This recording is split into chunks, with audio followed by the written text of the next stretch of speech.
رژه 21 آذر، روز جشن ارتش، روز نجات آذربایجان، در پیشگاه اعلی حضرت همایون شاهنشاه بزرگ ارتشداران.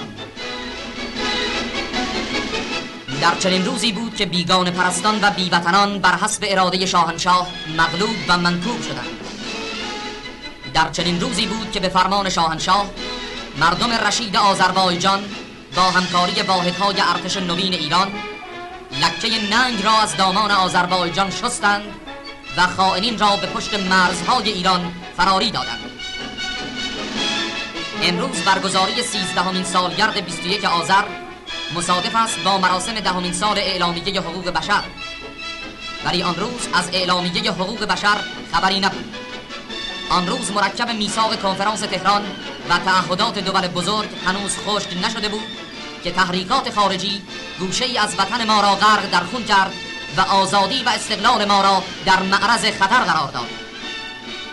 آن روز اعلامیه حقوق بشر به عنوان یک میثاق بین المللی منتشر نشده بود، ولی مفاهیمی که موجب تنظیم و انتشار آن سند شده‌اند هرچه بارزتر و عمیق‌تر وجود داشت، زیرا زورمندانی که در مدت اشغال سرزمین ما از حد اکثر محبت و بشردوستی ما بهره‌مند شده بودند، فداکاری‌ها و مصائب ما را نادیده گرفته در فکر تجزیه قسمت مهمی از خاک وطن ما بودند.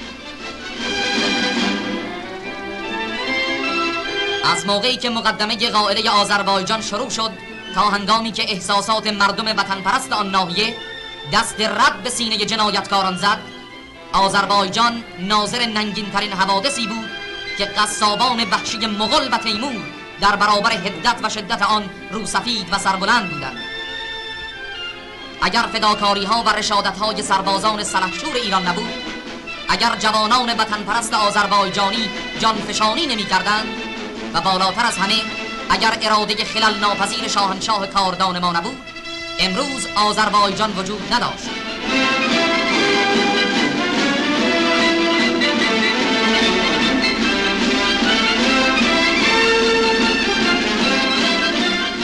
در شهر پر افتخار تبریز برنامه یادبود روز نجات آذربایجان در محله ارک با نثار گل به آرامگاه سرباز گمنام آغاز می‌گردد.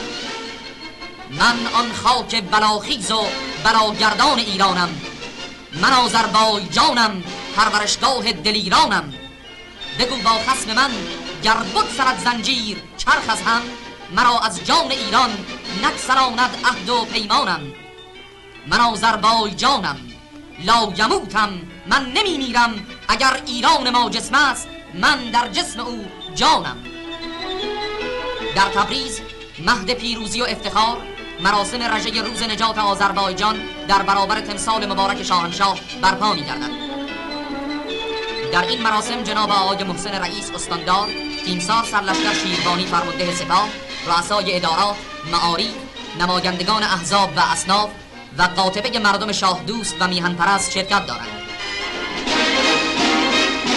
ملت رشید و فداکار ایران در چنین روزی بار دیگر قد علم کرد و آرزوی تجزیه آذربایجان عزیز را در دل دشمنان ایران مدفون ساخت.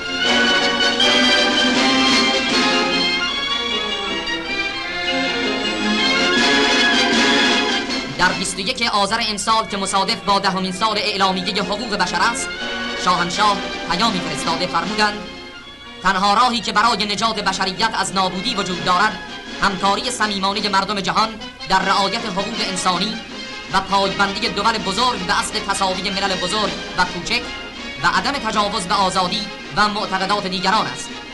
البته به پیروی از نیات شاهنشاه، ملت قهرمان ایران همیشه با نثار خون خود استقلال و تمامیت کشور را حفظ نموده و خواهد نمود. اما قائله 21 آذر 1324 و پیروزی 21 آذر 1325 به ما آموخت که ارتش ما هر قدر قوی‌تر و نیرومندتر باشد، بهتر میتواند عزیزترین و گرانبهاترین میراث ملی و استقلال و آزادی و ملیت ما را حفظ کند. درود بی پایان به روان شهیدان راه آزادی ایران. زنده باد شاهنشاه عظیم الشأن، پاینده باد کشور عزیز ما ایران، جاوید باد پرچم سرنگ شیر و خورشید ایران.